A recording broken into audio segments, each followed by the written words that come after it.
Sean mis primeras palabras de agradecimiento a Dios, porque Él ha sido bueno conmigo, dándome un año más para trabajar por Él. En segundo lugar, quiero agradecer a todos aquellos que por Facebook o por email ya mandaron algún mensajito de felicidades, y sin duda este es el momento más feliz para un pastor, y es poder impartir la palabra de Dios a las personas que quiere. Por lo tanto, ustedes forman parte de mi corazón y este es un momento para estudiar la Biblia. El mensaje de esta mañana ustedes ya lo leyeron en el boletín,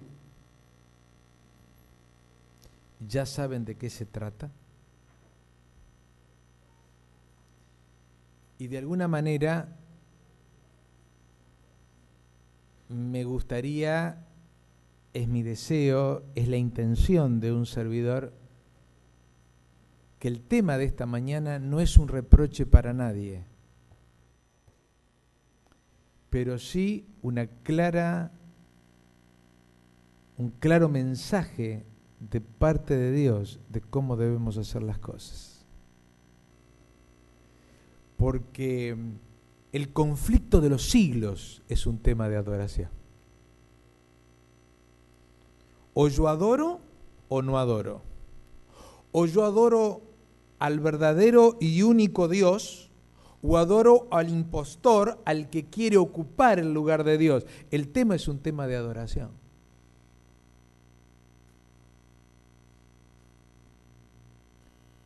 Más allá de que este tema fue pedido por varios de ustedes, donde se me acercaron, me escribieron y dijeron: pastor, ¿por qué no habla de este tema en la iglesia de Moro? Por lo tanto, es el pedido de varios de ustedes. Y vamos a tratar de decir lo que dice las Sagradas Escrituras. Y quiero invitarlos en esta hora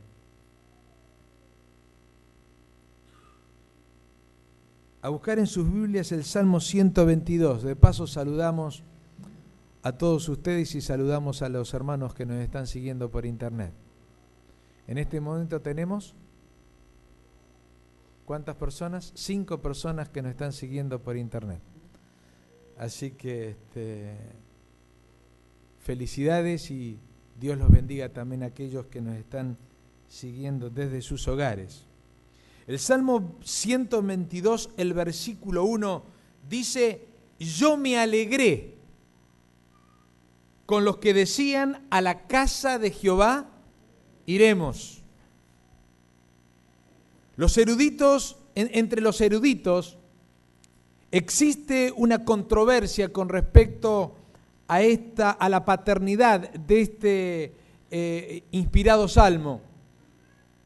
Algunos pretenden que David no podría haber sido el compositor de este salmo, porque en el versículo 1 dice: yo me alegré con los decías, a la casa de Jehová iremos. Debería ser la casa que edificó Salomón después de la muerte de David, porque en realidad no había templo en ese momento. Sin embargo, este argumento se debilita cuando en otros salmos atribuidos a David leemos esta misma expresión de esa inclinación gozosa a ir a la casa de Jehová, dispuestos con un corazón alegre y feliz por acercarse a los atrios de Dios. Esto lo leemos, por ejemplo, en el Salmo 26, el versículo 8, donde este salmo no hay duda que lo escribió David. Y dice: Jehová, la habitación de tu casa he amado, y el lugar de tu morada de tu gloria. El Salmo 27:4. Otro himno atribuido a David, sin discusión. Él dice, una cosa he demandado a Jehová y esta buscaré, que esté yo en la casa de Jehová todos los días. ¿De qué? De mi vida. Salmo 84:10.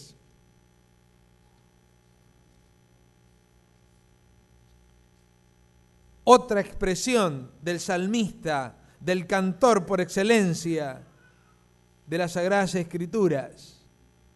Dice allí, porque mejor es un día en tus atrios que 1000 fuera de ellos. Salmo 138, versículos 1 y 2. Dice, te alabaré con todo mi corazón, delante de los dioses te cantaré salmos, me postraré hacia tu santo templo y alabaré tu nombre por tu misericordia y tu fidelidad. Hermanos queridos, en estos inspirados salmos, auténticos himnos litúrgicos, encontramos las palabras de un hombre que amaba intensamente ir a la casa de Jehová, de estar en sus atrios, en su santuario, y se alegraba del privilegio de adorarlo dentro de sus puertas.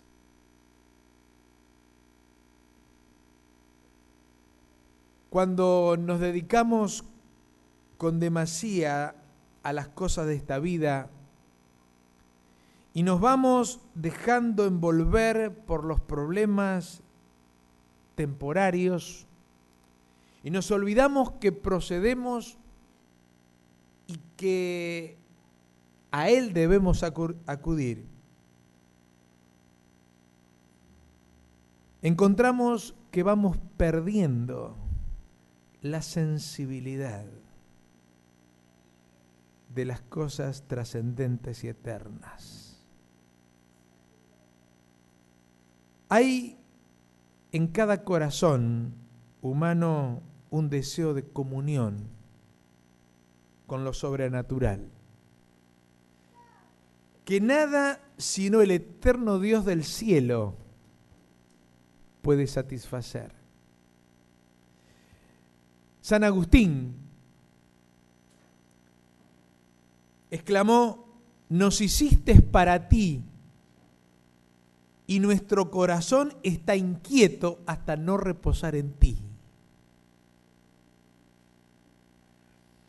Castro Neri, en su obra titulada La evolución del pensamiento antiguo, cuenta que un grupo de arqueólogos excavaba las ruinas de una ciudad antigua del Oriente y que encontró a los muertos de esa ciudad enterrados o sepultados de rodillas hacia el este. Al investigar por qué esta comunidad tenía la costumbre de enterrar a sus muertos de esta manera, descubrió que la gente creía que el sol era el Dios supremo y que era el dador de la vida y que aún muertos debían seguir adorándolo. Por eso sepultaban a sus muertos de rodillas mirando hacia el este. Eso prueba que aún los pueblos más antiguos y primitivos sentían la atracción de las cosas trascendentes y que por un momento en la vida ellos necesitaban seguir manifestando ese deseo de comunicarse y de estar atento al Dios de todas las cosas.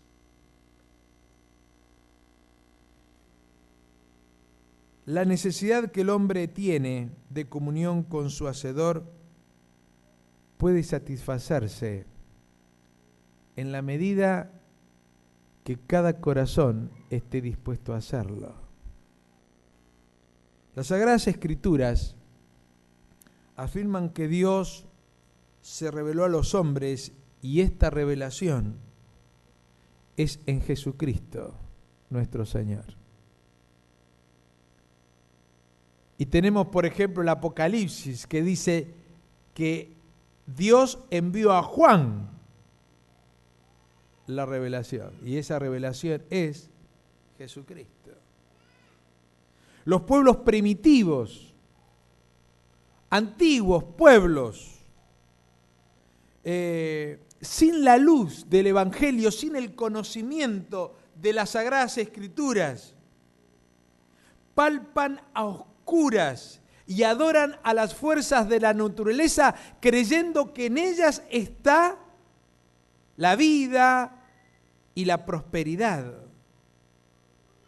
Mientras que nosotros, por la gracia de Dios, ya no vivimos a oscuras, ya no vivimos sin conocimiento. Tenemos la verdad en nuestras manos, que son las Sagradas Escrituras. Y nos alegramos con David al decir: a la casa de Jehová iremos. Yo me pregunto, ¿es una alegría para nosotros venir a la casa del Señor? ¿O es una imposición impuesta por la familia? ¿Es una situación impuesta por las circunstancias? ¿Es un costumbrismo? ¿Qué nos trae a la casa del Señor? ¿Qué sentimiento nos trae a la casa con mayúscula? Porque esta es la casa de Dios.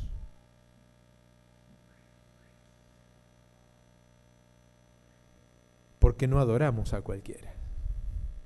Porque yo adoro a aquel que hizo el cielo, la tierra, el mar y las fuentes de las aguas. Adoro a aquel que abre mis ojos todas las mañanas. Es aquel que me da un año más de vida. Es aquel que me permite disfrutar de las cosas pequeñas y de las cosas grandes. Aquel que me pone en situaciones difíciles para poder mejorar mi carácter, para poder crecer espiritualmente, para que ya no me aferre a las cosas de esta tierra, sino que vaya perdiendo el gusto por las cosas que perecen. ¿A quién adoramos? En cierta oportunidad, en la primera iglesia que me tocó ser pastor, no la voy a decir, pero la pueden investigar. La primera iglesia que me tocó ser pastor, donde fui solito como pastor. Antes siempre estuve como pastor ayudante. La primera iglesia. Estaban promediando mis 4 años en ese distrito. Se me acerca una hermana y me dice: pastor, yo no voy a venir más a la iglesia. ¿No me vaya a visitar? No quiero su visita. No quiero que me insistan. Pero hermana, déjeme por lo menos saber por qué usted no quiere venir a la iglesia. Bueno, dice, venga, pero es la última vez que viene a mi casa. Así que hice planes de ir a visitarla y la fui a visitar. Dice: pastor, yo no voy a ir más a la iglesia. Porque cuando voy a la iglesia y me vuelvo a casa, me vuelvo vacía. Y esto me pasa hace mucho tiempo. Yo voy a buscar, pastor, un abrazo y no lo encuentro. Yo voy a cargar mis baterías, pastor, y usted ¿qué persona pone a predicar? Me vuelvo vacía, no encuentro un mensaje que cambie, me cargue las baterías. Yo voy a buscar una sonrisa y no la encuentro. Voy a buscar un afecto y no lo encuentro, pastor. ¿A qué voy a la iglesia? Yo le dije, Marta, el problema es que vos vas a la iglesia a buscar. Y a la iglesia no hay que ir a buscar nada. A la iglesia hay que ir a dar. Porque cuando uno viene con la disposición de dar el corazón a Dios y se lo entregó a Dios, ¿cómo se vuelve? ¿Cómo se vuelve? Se vuelve lleno. Si uno va a abrazar a una persona, va a entregar un abrazo y lo da, ¿cómo se vuelve? ¿Cómo lo va? Si usted va a dar una sonrisa y da su sonrisa, ¿cómo se vuelve? Cuando usted va a entregar sus diezmos y sus ofrendas al Señor y las entrega, ¿cómo se vuelve? Marta, tu problema no es que tenés que cambiar la disposición. No hay que ir a buscar nada a la iglesia. A la iglesia hay que ir a dar. El tema de la adoración, hermanos, no es un tema que se recibe, es un tema que se da. Se da a Dios el corazón en adoración, en cántico, en oración, en la amplitud de una mente que quiere ser llenada por la presencia del Espíritu Santo.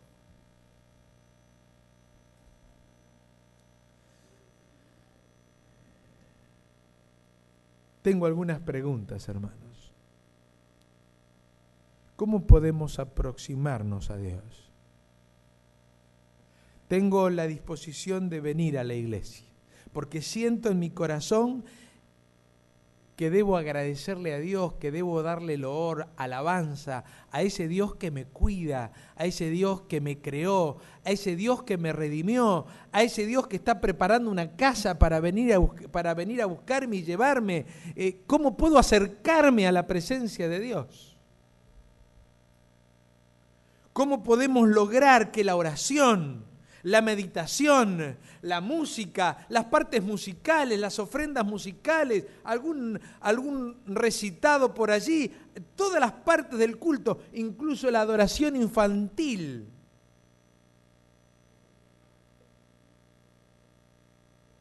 puedan envolverme en una atmósfera que exprese la adoración a ese Dios supremo que todo lo merece. Huyendo del vacío, de la pompa, de la ostentación, que distinguían al culto de la iglesia primitiva, nos fuimos totalmente al otro lado, y la adoración que se hacía en la iglesia medieval de aquel entonces, cuando rompió la reforma y la contrarreforma en el año 1517, nos fuimos del otro lado y abandonamos completamente el orden, la forma, la reverencia, la puntualidad, la posibilidad de adorar con tranquilidad a un Dios que lo merece.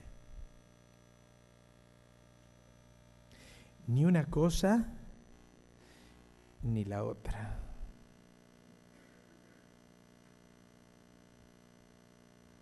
Jueces capítulo 21 expresa tristemente lo que pasa en muchas comunidades que se precian de adorar al verdadero Dios. Y allí el versículo 25 de Jueces 21 dice: y en estos días no había rey en Israel, y cada uno hacía lo que bien le parecía.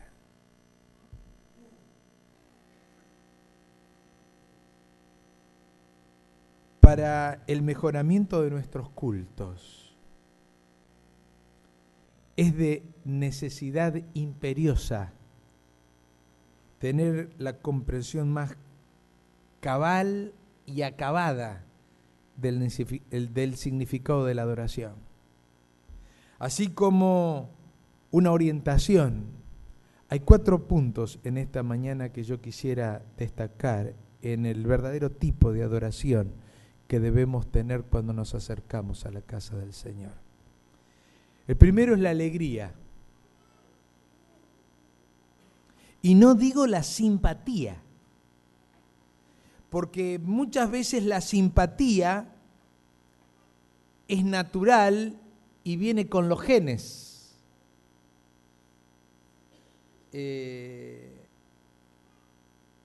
Yo no tengo problema de sonreír, pero hay algunos que sí lo tienen. Pero no digo simpatía, digo alegría. La primera característica que un adorador debe reflejar es la alegría radiante que procede de un corazón en paz, de un corazón que ha sido perdonado, de un corazón que siente que las dádivas de Dios durante la semana han sido tan grandes y tan inmensas que no puede expresarlo más que con alegría y con una sonrisa en sus labios y con la disposición de un corazón que viene no motivado por el pastor ni motivado por la familia, sino que deseoso se levanta esa mañana y va a la iglesia porque siente en su corazón que Dios ha sido bueno con él. Y no puede expresarlo de otra manera. La asistencia del adorador a la casa del Señor no debe tener como móvil una imposición, un costumbrismo, una imposición familiar. El adorador debe ir al santuario animado por una disposición alegre y voluntaria. Y a semejanza del hijo que va a la casa de su padre, cuando va a visitarlo, cuando sus padres son ancianos. Qué lindo es verlos a papá y a mamá. Justamente este era el gozo que animaba al salmista David a cantar y a componer cantos que expresaban la alegría que él sentía de ir a la casa de Jehová con alegría.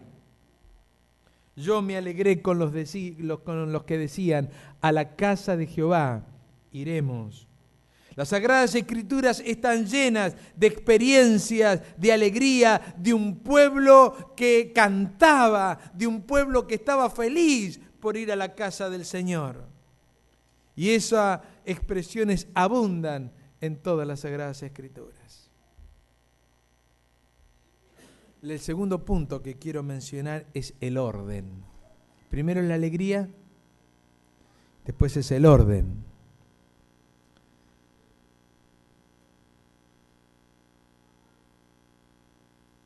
Los templos que se han consagrado al Señor, que se han edificado y se han consagrado a Dios, han sido hechos para solaz del alma, para encontrar en estos recintos el lugar donde mi corazón se doble ante lo supremo, ante la excelencia del Dios del universo y encuentre el perdón para sus faltas y sus pecados. Y la atmósfera que en ellos se debiera respirar debiera ser sobrenatural. Que nos inviten al orden y al silencio. Indispensables para la oración. Dios no es un Dios de confusión. Dios no es un Dios de desorden. Dios no es un Dios de hacer las cosas a las que te criaste. Dios es un Dios que se caracteriza por el orden. Y dice 1 Corintios 14:40, hágase todo decentemente y con orden. porque el orden es la primera ley del cielo. Y nosotros nos estamos preparando para ir a vivir al cielo. Si no somos ordenados acá, no podremos vivir en un lugar ordenado. Y hermanos queridos, todo debe hacerse con orden y respeto. Es de lamentar que demasiadas veces existan en la iglesia una creciente tendencia a perder el orden, que debe distinguir a la iglesia verdadera y a los verdaderos adoradores. En muchas oportunidades el culto va precedido por el susurro de miembros que conversan. Dentro de la casa del Señor estoy hablando.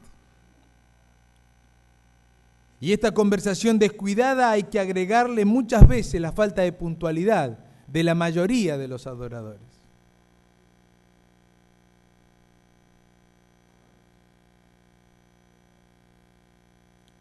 Y a la forma irreverente como algunos entran y salen del santuario perturbando al predicador y a los que oyen.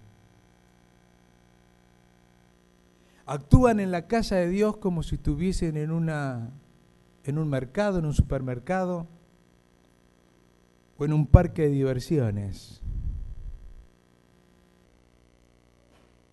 Y a estos factores negativos hay que agregarle a veces alguna pared despintada, algún banco rayado, que cuando lo miro pierdo la concentración y el verdadero sentido de adoración. Gracias a Dios tenemos una iglesia que estamos estrenando, pero hay que cuidarla para que dure muchos años. Y no para que dure, sino porque esta es la casa del Señor. Y si cuidamos nuestra casa, ¿cómo no vamos a cuidar la casa del Señor? El tercer punto que quiero mencionar, el primero fue la alegría, el segundo fue el orden, la tercera es la reverencia. Habacuc 2:20 dice: Jehová está en su santo templo, calle delante de él toda la tierra. Pregunto, hermanos, ¿reverencia es igual a silencio? Porque si reverencia fuese igual a silencio, el que duerme estaría en reverencia.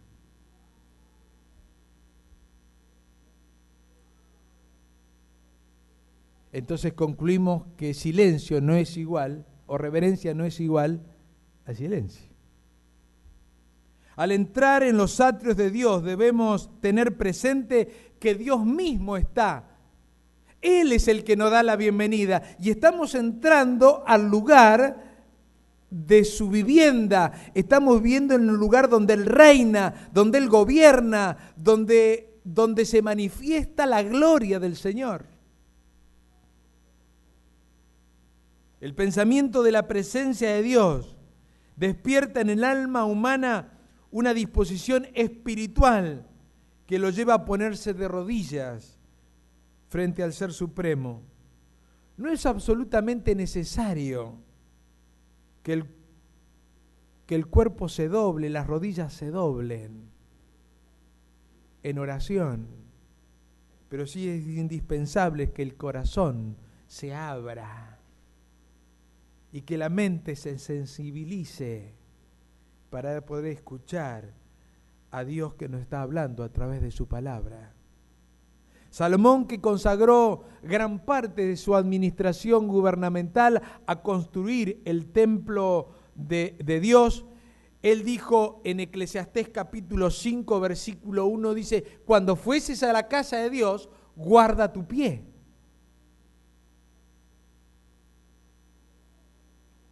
Esta reverencia debe ser motivada por el reconocimiento de la santidad de Dios y de nuestra indignidad frente al Todopoderoso. En el templo en el que Juan Wesley comenzó su ministerio allí en Inglaterra, están escritas las palabras en el atrio. Cuando usted entra a la abadía, encuentra en el portal de la iglesia, en la puerta anterior al templo, las siguientes palabras: entre por esta puerta como si el piso allí adentro fuese de oro y cada pared estuviese compuesta de joyas de incalculable valor, como si cantase aquí un coro con trajes de fuego. No grite, no corra, mas guarde silencio, porque Dios está aquí. Quizás sería bueno poner esas palabras en la entrada de nuestro templo. No estaría mal, para hacernos recordar cómo debiera ser nuestro comportamiento cuando pasamos por esa puerta vaivén, cada vez que entramos a adorar a Dios. El cuarto punto es la participación. Y con esto estoy cerrando la idea. Durante el sombrío periodo medieval, el silencio caracterizaba el culto oficiado en el templo. Los fieles, meros espectadores, entraban en forma reverente, se santiguaban y en actitud contemplativa asistían a un imponente ritual litúrgico. La voz del sacerdote entre las columnas de la iglesia apenas se dejaba oír en el interior del templo ante el taciturno silencio de los adoradores. Al romper la Reforma y la Contrarreforma, esa tradición medieval restauró el culto primitivo, pero restauró sobre todo el culto legítimo al verdadero Dios, y estimuló a los adoradores a participar en todas las áreas de la iglesia. La mensajera del Señor escribió en Señales de los Tiempos, en el año 1886, la siguiente declaración: aunque no todos son llamados para ministrar la palabra y la doctrina, no es necesario que sean oyentes fríos e indiferentes. Cuando en la antigüedad la palabra de Dios fue pronunciada por los hombres, el Señor dijo a Moisés: y todo el pueblo diga amén. Esta respuesta, dada con todo el fervor del alma, fue exigida como evidencia de que ellos comprendían la palabra hablada y estaban interesados en ella. Y todo el pueblo diga. Cuán pocos amenes se escuchan en las oraciones. Cuán pocos amenes se escuchan en las predicaciones.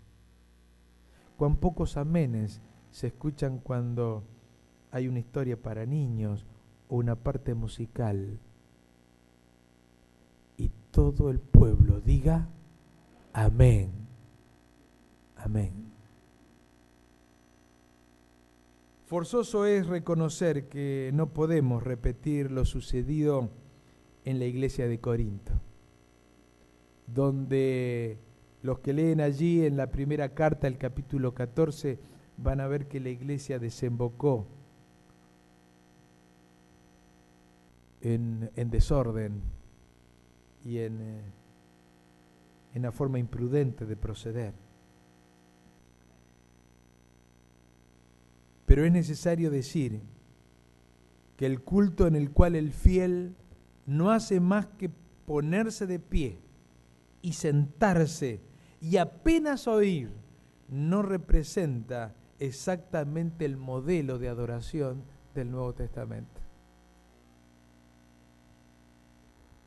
Me da la impresión, hermanos, que todos estamos en condiciones de participar.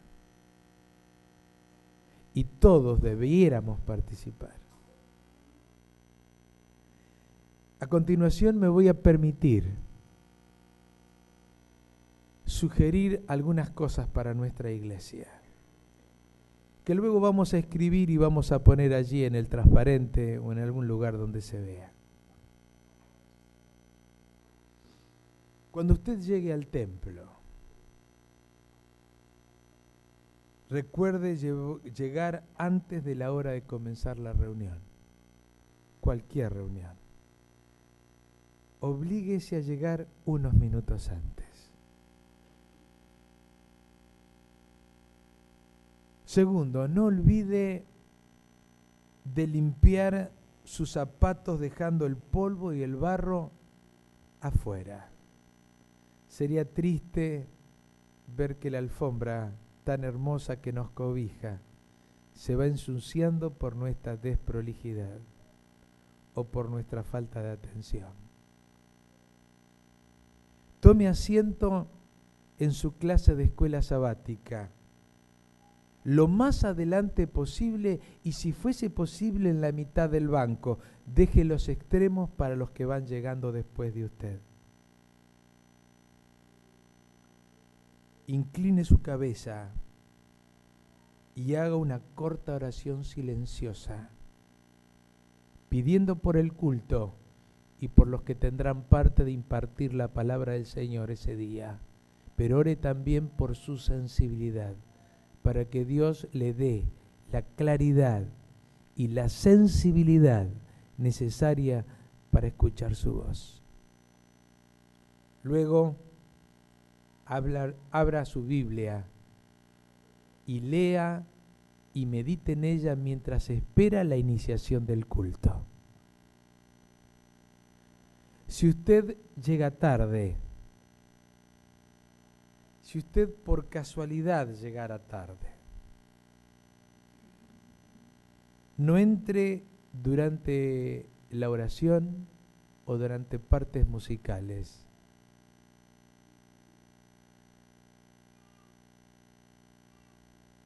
Porque en ese momento se está hablando con Dios. Quédese afuera y espere a que el culto, la oración o la parte musical haya terminado, y luego entre y siéntese sin llamar la atención lo más atrás posible.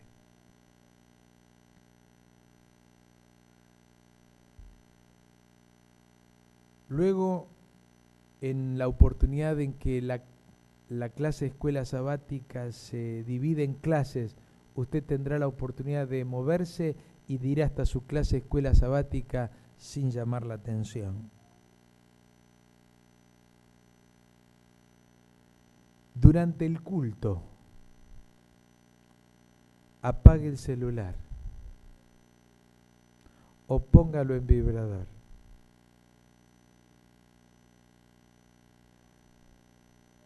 Porque el celular, cuando suena, perturba al que predica, molesta a los que oyen y le impide de usted escuchar el mensaje que fue preparado para usted.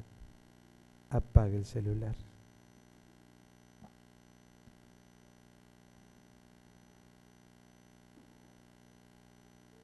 Guarde absolutamente silencio y mire hacia la plataforma. Demuestre que es educado. Atienda y no lea revistas, cartas, mensajitos de texto, emails, que pueden estar en su tablet o en su celular. Recuerde que está en la iglesia. Siéntese correctamente y trate de no dormirse. Participe en el servicio de cantos con júbilo, con entusiasmo. Sepa que le está cantando al Dios de su vida, al que lo creó y lo redimió. Durante la oración, esté de frente al púlpito, incline su cabeza y cierre sus ojos, para que nada lo distraiga de la oración intercesora. No haga ningún ruido no hable, no salga de la iglesia durante la oración. Atienda y diga amén cada declaración que el orador lo representa o lo identifica. Sala de madres, nosotros no la tenemos, pero ya la vamos a tener. Así que en condiciones de la futura sala de madres me voy a permitir decir lo siguiente. Es tan sagrada como el resto de la iglesia. Es de uso exclusivo o será de uso exclusivo para madres con bebés pequeños o con bebés. Los bebés siempre son pequeños.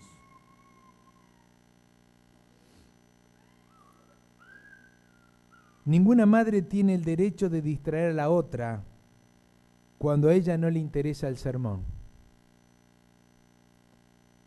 No es un lugar para que las madres exhiban o cuenten las hazañas de sus hijos durante la semana. Es un lugar que mientras usted lo cambia, le da de comer y le ayuda a entender que esta es la casa de Dios, usted puede seguir la predicación desde el audio o desde el video. Es un lugar apropiado para enseñarle a sus hijos a portarse bien en la casa de Dios. Los niños en el templo.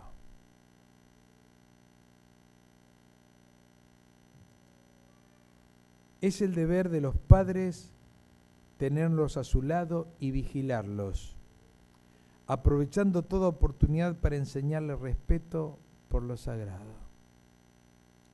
Si bien los niños son los preferidos de Jesús y deben ser los preferidos de nuestra iglesia, los niños no deben correr ni caminar de un lado a otro sin que a la madre se le mueva un pelo.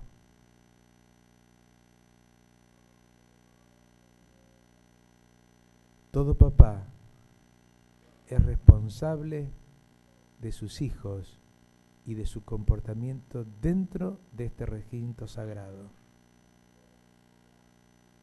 No deben salir afuera por cualquier motivo, solo por extrema necesidad. Enséñele a su hijo a ir al baño en casa, no en la iglesia. El baño en la iglesia es para una extrema necesidad, nada más. Deben cuidar que los bancos no sean rayados, pisoteados o ensuciados, y menos que los chicos que entran mascando chicle los peguen debajo de los asientos. Por favor, esta no es su casa, es la casa de Dios.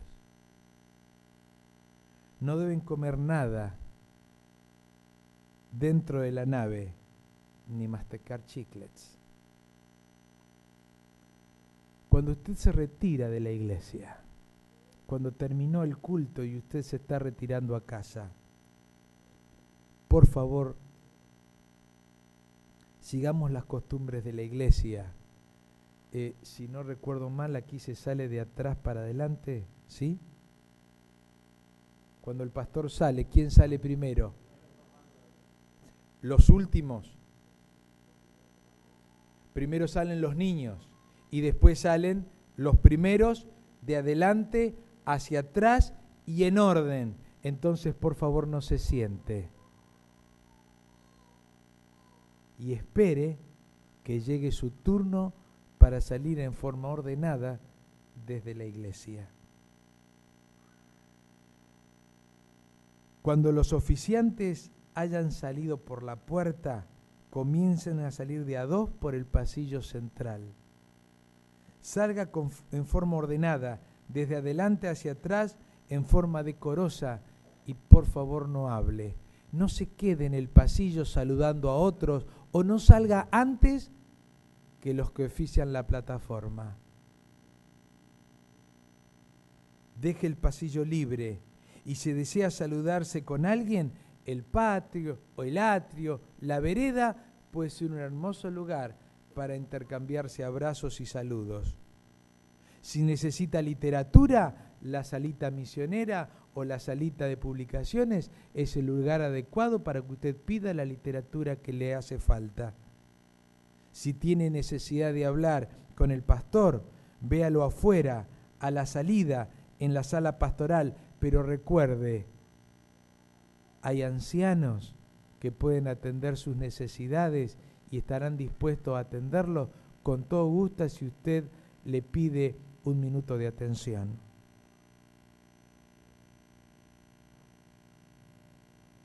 El audio de nuestra iglesia. Hermanos queridos, el audio fue estratégicamente colocado en un lugar para que las personas que lo manejan estén atentas a poder cubrir cualquier necesidad que los que están dirigiendo necesiten. Por favor, no es un lugar para que ustedes vayan a charlar, no es un lugar para que ustedes vayan a curiosear qué máquinas o qué programas están manejando. Cuando usted se acerca a ellos, distrae lo que ellos están haciendo para que todos puedan escuchar. Lo que rogaría es que ese lugar no sea ocupado más que por los que trabajan allí. El resto están los asientos de la iglesia para que ustedes puedan ocupar sus lugares. Por favor, no distraigan a los que trabajan en el audio. 1 Corintios 14:40 dice: hágase todo decentemente y con orden. Penetremos pues en los atrios del Señor con el debido espíritu, participando con reverencia y alegría de los actos de adoración programados para ese día. Que cada uno de nosotros, cuando salga de la casa del Señor de aquí en adelante, pueda decir lo que dijo Isaías en el capítulo 6, el versículo 1. Cada vez que salgamos de la iglesia, podamos decir: vi yo al Señor sentado en su trono alto y sublime. Dios nos bendiga.